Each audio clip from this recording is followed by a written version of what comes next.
की शुरुआत होती है क्वान नाम के लड़के से, जो कुछ समय पहले तक ताइक्वांडो का नेशनल चैंपियन हुआ करता था। लेकिन आजकल वो अपना सारा दिन एक इंटरनेट कैफे में बैठकर वीडियो गेम्स खेलने में बर्बाद कर देता था। उसके पास कोई नौकरी नहीं थी, पर उसकी गेमिंग स्किल्स कमाल की थी। ऐसे ही एक ऑनलाइन गेम में उसके कैरेक्टर का नाम कैप्टन था और कुछ दूसरे दोस्तों के साथ उसकी एक टीम थी। उनके ग्रुप का नाम था रेजरेक्शन, जिसमें कैप्टन बिना अपनी जिंदगी की परवाह किए अपने साथियों की मदद करता था। एक दिन इंटरनेट कैफे में गेम खेलने के बाद क्वान की नजर पास ही में रखे एक स्मार्टफोन पर पड़ी, जिस पर किसी का फोन आ रहा था। उसने फोन उठाया तो सामने से एक लड़की की आवाज आई। उसने कहा कि वो अपना फोन उस कैफे में भूल गई थी और वो चाहती थी कि क्वान उसके घर पर उसका फोन लौटाने आए। पहले तो क्वान अपनी गेम छोड़कर आने को बिल्कुल तैयार नहीं था, पर जब उस लड़की ने कहा कि वो इस काम के बदले में उसे $300 देगी, तो क्वान झट से राजी हो गया और उसके घर की ओर निकल पड़ा।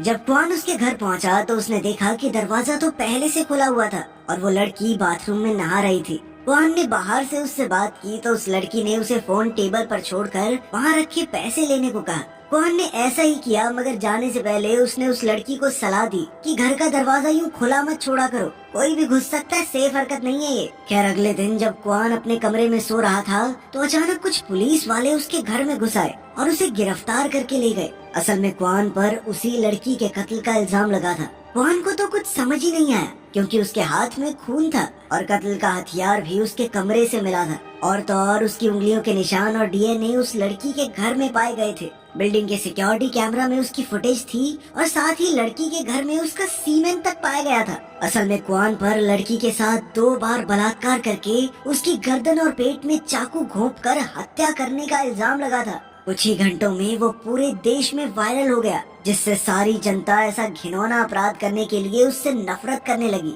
जब क्वान की मां को इसकी खबर मिली तो वो तुरंत पुलिस स्टेशन पहुंची और उसे अपने बेटे से मिलने की इजाजत नहीं दी गई। बाद में देखते हैं कि वो पर्चे बांटकर लोगों को बता रही थी कि उसका बेटा बेगुनाह है और उसे झूठे केस में फंसाया जा रहा है। मगर आम लोगों को यकीन हो चुका था कि क्वान ही हत्यारा है, इसलिए उन्होंने क्वान की मां को नजरअंदाज कर दिया और कईयों ने तो उसे बुरा भला भी कहा। आखिरकार उसकी मां मिस्टर मिन नाम के एक वकील से मदद मांगने पहुंची, पर उसे भी लगता था कि क्वान ही हत्यारा है, क्योंकि सारे सबूत क्वान के खिलाफ ही थे। इसके कुछ दिन बाद कोर्ट में केस की सुनवाई हुई और क्वान के खिलाफ सारे सबूत पेश किए गए। इसके अलावा देश भर के मीडिया का दबाव होने की वजह से कोर्ट ने जल्द ही फैसला सुना दिया कि क्वान ही अपराधी है और फिर उसे उम्र कैद की सजा सुना दी गई। उसे एक हाई सिक्योरिटी जेल में भेजा गया, जहां उसे परोल पर भी बाहर आने की इजाजत नहीं थी, क्योंकि जज का कहना था कि पूरा दिन गेमिंग करने और बेरोजगारी की वजह से क्वान का मानसिक संतुलन बिगड़ गया था और इसी वजह से उसने इस घिनौने अपराध को अंजाम दिया।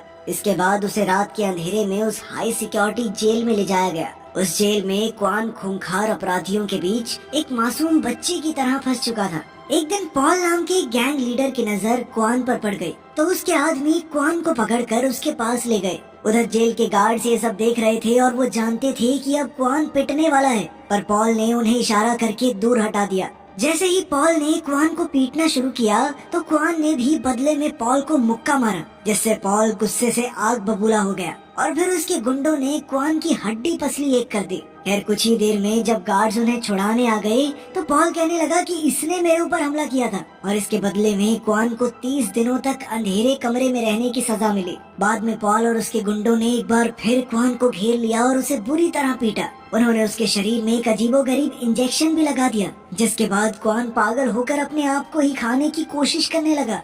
अब वो जेल में लगभग हर रोज पिटने लगा। फिर एक दिन उसकी माँ उनके वकील मिस्टर मिन के साथ उससे मिलने आई। वो क्वान की हालत देखकर काफी परेशान थी, क्योंकि वो जानती थी कि जेल में क्वान के साथ काफी अत्याचार हो रहे हैं। वो क्वान के जख्म देखकर सब समझ गई थी। उसने क्वान से कहा कि बेटा, थोड़े दिन तक जैसे तैसे करके सह ले, मैं तुझे बाहर निकलवाऊंगी पक्का।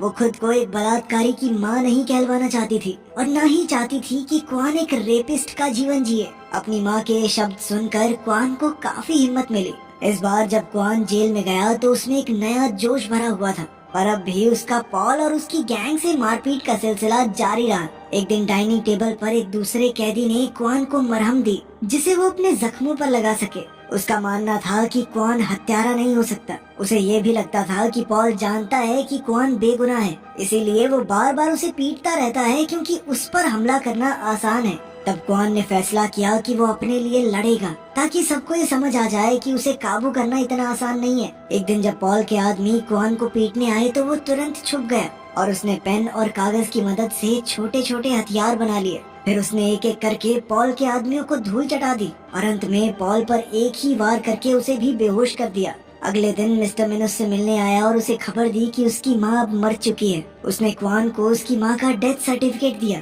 ताकि क्वान उस पर दस्तखत कर सके, जिसके बाद सरकार उसकी माँ का अंतिम संस्कार करेगी। क्वान को तो अपनी माँ के अंतिम संस्कार में जाने की इजाजत तक नहीं मिली। मिस्टर मिन ने बताया कि आम लोगों ने उसकी माँ को बेहद परेशान कर दिया था, जिसके बाद अब वो बहुत दुखी रहने लगी थी। इतना दुख सह नहीं पाई, मर गई बेचारी। ये सुनकर तो क्वान मानो बिल्कुल टूट सा गया। पर फिर रात को उसकी माँ उसके सपने में आई और उसे गले लगा लिया। फिर अगले दिन क्वान को उसकी माँ के शब्द याद आए कि उसे एक बलात्कारी की जिंदगी नहीं जीनी है। उसने अपनी माँ से वादा किया था कि वो अपनी बेगुनाही साबित करके रहेगा। तब अचानक उसने पॉल पर हमला बोल दिया, लेकिन इसी बीच उसके अपने पेट में चाकू लग गया। कुछ ही देर में उसे जेल की गाड़ी से हॉस्पिटल ले जाया जा रहा था, पर तभी अचानक क्वान उठ खड़ा हुआ और उसने गार्ड्स पर हमला कर दिया। उसने चीफ गार्ड की गर्दन पर एक नुकीली चीज रखी और अपनी हथकड़ियों की चाबी मांगी। गार्ड ने उसे चाबी थमा दी, पर तभी अचानक उनकी गाड़ी का एक्सीडेंट हो गया, जिसमें सब जख्मी हो गए, पर क्वान जैसे तैसे जिंदा बच निकला।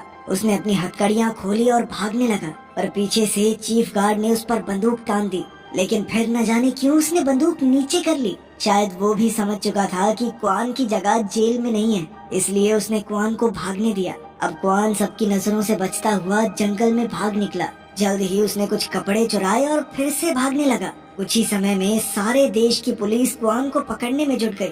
इधर भागते हुए क्वान की नजर एक पति पत्नी पर पड़ी जिनकी गाड़ी खराब हो गई थी और उन्हें एयरपोर्ट पहुंचने की जल्दी थी। तब क्वान ने गाड़ी ठीक करने में उनकी मदद की और बदले में उन्होंने क्वान को लिफ्ट दे दी। असल में वो क्वान के बारे में नहीं जानते थे और वो वैसे भी ये देश छोड़कर जा रहे थे, इसलिए उन्होंने तो क्वान को अपनी गाड़ी भी दे दी ताकि उसे बेचकर वो थोड़े पैसे कमा सके। आखिरकार क्वान उनसे गाड़ी लेकर शहर की ओर निकल पड़ा। क्वान के पास छिपने के लिए कोई दूसरी जगह नहीं थी, इसलिए वो मिस्टर मिन के घर गया। उसे उम्मीद थी कि मिन उसकी हालत समझेगा। तब मिन ने क्वान को उसकी माँ की आखिरी निशानी यानी उनका नेकलेस दिया। फिर मिन ने उसे दिलासा देते हुए कहा कि वो उसकी केस फाइल्स की दोबारा जांच करेगा, पर अभी के लिए उसने पुलिस को फोन कर दिया क्योंकि वो चाहता था कि क्वान खुद को पुलिस के हवाले कर दे। लेकिन ये सुनते ही क्वान पुलिस के आने से पहले ही वहाँ से फरार हो गया। कुछ देर बाद वो एक इंटरनेट कैफे में पहुंचा और अपने ऊपर लिखे गए सारे आर्टिकल्स पढ़ने लगा। सब के सब उसके खिलाफ थे, पर तभी क्वान की नजर एक डॉक्यूमेंट्री पर पड़ी जिसमें कहा गया था कि क्वान को झूठे केस में फंसाया गया है। इस डॉक्यूमेंट्री के राइटर ने लिखा था कि क्वान सिर्फ 3 मिनट में एक लड़की का 2 बार बलात्कार करके उसकी हत्या कैसे कर सकता है। इसके अलावा इस केस के कई सबूतों से खिलवाड़ किया गया था। ये सब देखकर क्वान ने एक ठंडी सांस भरी। फिर उसने देखा कि इसका राइटर मिस्टर हैरी नाम का एक आदमी था जो क्वान के साथ गेमिंग किया करता था। कुछ ही समय में मिस्टर हैरी क्वान से मिला और तब ये खुलासा होता है कि ये तो असल में एक लड़की थी। उसका नाम योल था और वो क्वान की रेजरेक्शन टीम का एक हिस्सा थी। अब यून ने क्वान को आगाह किया कि कैफे का मैनेजर पुलिस को आगाह करने वाला है, तो उसे यहाँ से भाग जाना चाहिए। बाद में यून ने उसे एक रेस्टोरेंट में मिलने बुलाया और फिर वो उसे अपने साथ शहर के बाहर मौजूद एक खुफिया अड्डे पर ले गई। यहाँ वो दुनिया से छुपकर अकेली रहती थी। असल में वो कंप्यूटर्स की दीवानी थी और पूरा दिन कंप्यूटर पर ही काम करती रहती थी। फिर उसने क्वान के लिए बहुत ही स्वाद खाना बनाया, जिसे खाकर क्वान की आत्मा खुश हो गई क्योंकि वो जेल का बासी खाना खाकर पक चुका था। कुछ ही समय में उसकी गेम वाली टीम के बाकी साथी भी वहाँ पहुँचे क्योंकि अब वो क्वान की मदद करना चाहते थे जैसे क्वान गेम में उनकी करता था। यूल ने इस केस पर रिसर्च करके सबूतों की सारी गलतियां ढूंढ निकाली थी और अब वो पूरी टीम के साथ मिलकर क्वान को बेगुनाह साबित करना चाहती थी। फिर उनकी टीम ने मिलकर हाल ही में हुए सभी हाई प्रोफाइल केसेस की जांच की। इस दौरान उन्हें सभी क्राइम सीन्स के कैमरा फुटेज में एक खास ट्रक दिखाई दिया। फिर यूल ने उस ट्रक की जानकारी निकाली तो पता चला कि वो एक स्क्रैप यार्ड के नाम पर खरीदा गया था। अब क्वान छिपकर स्क्रैप यार्ड में पहुंचा तो उसने 2 आदमियों को देखा जो एक बड़ा सा बक्सा एक गाड़ी में रखकर ले जा रहे थे। तब क्वान ने उनका पीछा किया और एक बिल्डिंग में पहुंचा। ये नोजुन यंग नाम के एक मशहूर टीवी एक्टर का घर था। उसी पल क्वान ने देखा कि उस बक्से में नोजुन यंग की लाश थी जिसे वो आदमी स्क्रैप यार्ड से उठाकर लाए थे। फिर क्वान ने एक कोने में छुपकर देखा कि कुछ स्पेशल एजेंट्स वहां आकर कत्ल के सबूत तैयार करने लगे। वो उंगलियों के निशान और बाल जैसे सबूत रख रहे थे। तभी ये खुलासा होता है कि क्वान का वकील मिन इस मिशन के पीछे का मास्टरमाइंड था। असल में नोजुन की असली कातिल शू नाम की एक अमीर बिजनेसमैन की बेटी थी।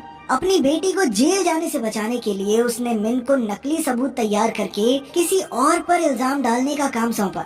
इसके बाद हम देखते हैं कि मिस्टर मिन की बिल्डिंग में उसका एक खुफिया कमरा था जो सिर्फ उसके चेहरे से ही खुलता था।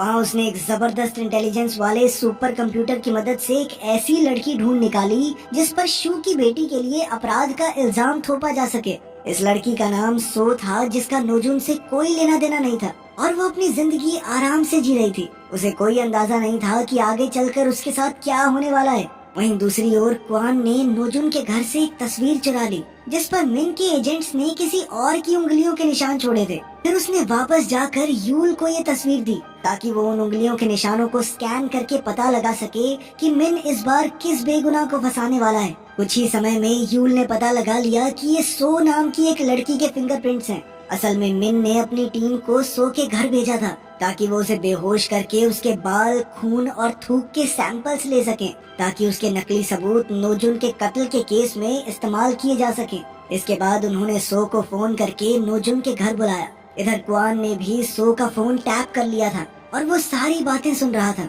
ये वही आवाज थी जिसने उस दिन क्वान को क्राइम सीन पर बुलाया था। दरअसल सच तो ये था कि क्वान के केस में भी उस लड़की को एक अमीर ज़ादे ने मारा था, पर उसे बचाने के चक्कर में क्वान के नकली सबूत बनाकर उसे बलि का बकरा बनाया गया। खैर, अब क्वान उस लड़की से मिलने पहुंचा जिसकी आवाज उसने फोन पर सुनी थी। क्वान ने उस लड़की को अगवा करने की कोशिश की, मगर वो ऐन वक्त पर मोटरसाइकिल पर किसी के साथ भाग गई। अब क्वान भी उसका पीछा करने लगा, मगर रास्ते में ही उसकी गाड़ी खराब हो गई और फिर अचानक पॉल और उसके आदमियों ने उसे पकड़ लिया। असल में पॉल भी किसी तरह जेल से छूट गया था और अब वो क्वान को एक सुनसान जगह पर ले जाकर उसे टॉर्चर करने लगा। क्वान ने जेल में उस पर हमला किया था और अब पॉल उसका बदला लेने आया था, मगर उसी समय यूल ने स्वॉट को खबर कर दी कि क्वान यहाँ पर मौजूद है और जल्द ही स्वॉट टीम उसे पकड़ने आ पहुंची। स्वॉट टीम ने उसे पॉल के चंगुल से छुड़ाया और इसी मौके का फायदा उठाकर क्वान वहाँ से भाग गया। तभी यूल उसे गाड़ी में लेने आ गई और वो फरार हो गए। रास्ते में क्वान ने पूछा कि आखिर पॉल उस तक कैसे पहुँचा। तभी यूल को क्वान की माँ के नेकलेस में एक ट्रैकर मिला। तब उन्हें एहसास हुआ कि मिन अभी भी उस पर नजर रखे हुए है, क्योंकि उसी ने क्वान को ये नेकलेस दिया था ताकि उसे हर वक्त क्वान की लोकेशन मिलती रहे। आखिरकार क्वान को अपने दिल पर पत्थर रख के अपनी माँ की आखिरी निशानी को भी फेंकना पड़ा। फिर बाद में क्वान की टीम ने कुछ ड्रोन्स बनाए और उन्हें मिन की बिल्डिंग स्कैन करने को भेजा। उन्हें यकीन था कि वहाँ जरूर कोई हाई टेक सुपर कंप्यूटर होगा जिसमें पूरे देश के लोगों का डेटा भरा हुआ है। खुशकिस्मती से उनका शक सही निकला जब ड्रोन्स के स्कैन में उन्हें बड़े बड़े कंप्यूटर्स दिखाई दिए। उधर क्वान ने नोजुन के घर से सारे नकली सबूत हटा दिए। बाद में जब मिन को इसका पता चला तो उसने अपने एजेंट्स को पूरा घर साफ करके किसी और जगह पर क्राइम सीन बनाने को कहा, लेकिन जल्द ही क्वान ने उनकी नकली सबूतों वाली वैन को ही बम से उड़ा दिया। इसके बाद हम शू की बेटी को देखते हैं जो एक हॉस्पिटल में पेशेंट होने का नाटक करके छुपी हुई थी। वो जल्द ही यहाँ से बाहर निकलना चाहती थी और इसके लिए मिन को जल्द से जल्द एक नया क्राइम सीन तैयार करना होगा। अब बिजनेसमैन शू ने मिन को धमकी देकर जल्द से जल्द मिशन पूरा करने को कहा। तब मिन ने एक नई जगह पर क्राइम सीन बनाना शुरू किया। इसी दौरान क्वान मिन का नाम लेकर शू की बेटी को उसी क्राइम सीन पर ले गया और इस तरह उसे ही अपराध के लिए गिरफ्तार कर लिया गया। जल्द ही ये खबर पूरे देश में आग की तरह फैल गई। अब मिन का मिशन पूरी तरह नाकामयाब हो चुका था। तब क्वान ने उसे फोन करके कहा कि अब पूरी दुनिया के सामने तेरा पर्दाफाश होगा, मगर तब हमने देखा कि मिन किसी तरह का साइको था जो ये बात सुनकर खुश हो गया कि किसी में तो दम है उससे टक्कर लेने का। मिन ने कहा कि वो बार बार नकली क्राइम सीन तैयार करते करते थक चुका है। दरअसल वो आसानी से ये काम करके बोर हो चुका था, लेकिन अब क्वान उसके काम में मुश्किलें पैदा कर रहा था, तो अब ये उसके लिए दोबारा से एक्साइटिंग हो गया था। मिन ये बकवास कर ही रहा था कि तभी क्वान ने फोन काट दिया, जिससे मिन को बहुत गुस्सा आया। तभी उसकी नजर अपने ऑफिस में पड़ी तो उसके पैरों तले जमीन खिसक गई, क्योंकि उसकी सेक्रेटरी का कत्ल हो चुका था। उसे एहसास हुआ कि ये फोन उसे भटकाने के लिए किया गया था और क्वान उसके घर में घुस चुका है। अब मिन तुरंत अपने खुफिया कमरे की तरफ दौड़ा, पर तभी क्वान ने उसे पीछे से पकड़ लिया और बेरहमी से पीटने लगा। अब वो दोनों लड़ते हुए उसके हाई टेक सुपर कंप्यूटर के पास पहुंच चुके थे। जब क्वान ने मिन का सुपर कंप्यूटर तैयार किया, इसमें क्वान को फंसाने की वीडियो भी मिली।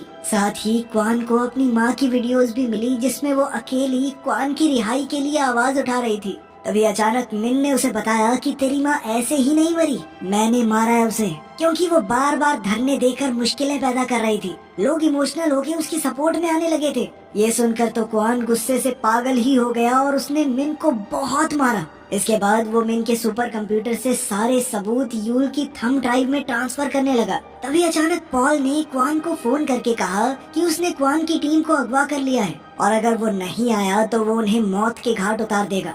तब मिन ने कहा कि नेकलेस में ट्रैकर की मदद से हमें यूल के अड्डे का पता लग गया था और अब पॉल ने वहां जाकर उसके सभी साथियों को बंदी बना रखा है और अगर क्वान 30 सेकंड के अंदर उन्हें बचाने नहीं पहुंचा तो पॉल उन सबको मार देगा। अब क्वान के पास डेटा ट्रांसफर का इंतजार करने का समय नहीं था, इसलिए वो तुरंत अपने साथियों की जान बचाने निकल पड़ा। इस दौरान मिन ने क्वान को फोन करके कहा कि वो अपने अगले मिशन में यूल को ही बलि का बकरा बनाने वाला है, इसलिए उसने अपने स्पेशल एजेंट्स को भेजकर यूल का डीएनए और बाकी सबूत हासिल कर लिए। वहीं दूसरी ओर यूल के अड्डे पर पॉल ने एक आदमी पर गोली चलाई और उसका निशाना चूक गया।